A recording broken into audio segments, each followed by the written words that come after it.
Tom, good to see you. So I want to get right to consumption because that was a lot of the talk. You said on the call that the move to consumption is complete and that it's increasing your engagements by an order of magnitude. Is it literally that?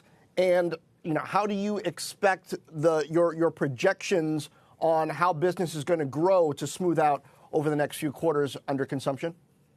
Yeah, we did. Good morning, John. We did change our pricing model from a subscription-based model to a consumption-based model, which is consistent with the cloud standards, and that was very well received by the market.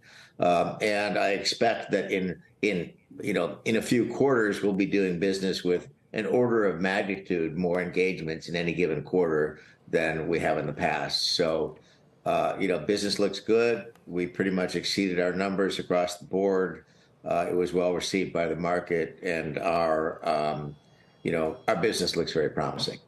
I wonder, is consumption the new freemium in the sense that, a decade plus ago, when cloud and SaaS was first becoming a thing, particularly when it came to storage, there was a lot of this kind of get the individual worker on board within the enterprise, land and then expand. Is consumption a way of showing various enterprises that they really need this technology and getting value out of it, and then eventually they're going to want to move back to subscription once they know how much they need to spend and are looking to be able to make that more predictable?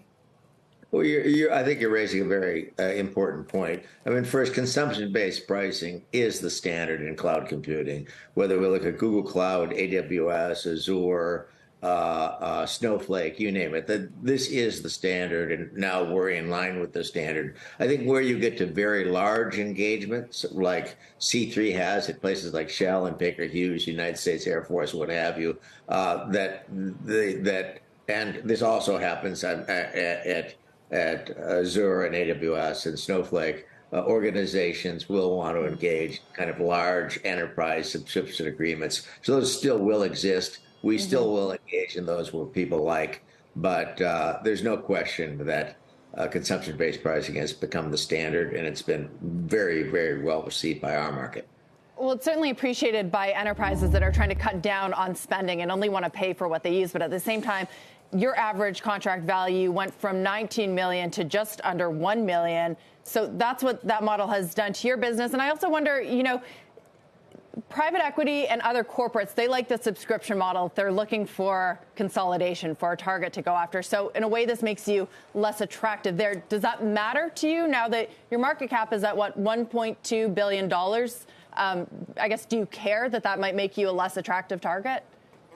We're not in business, Deidre, to make ourselves a target for private equity firms.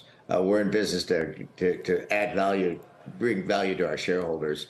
And I think we have a plan to accomplish that. What if that is the best shareholder value?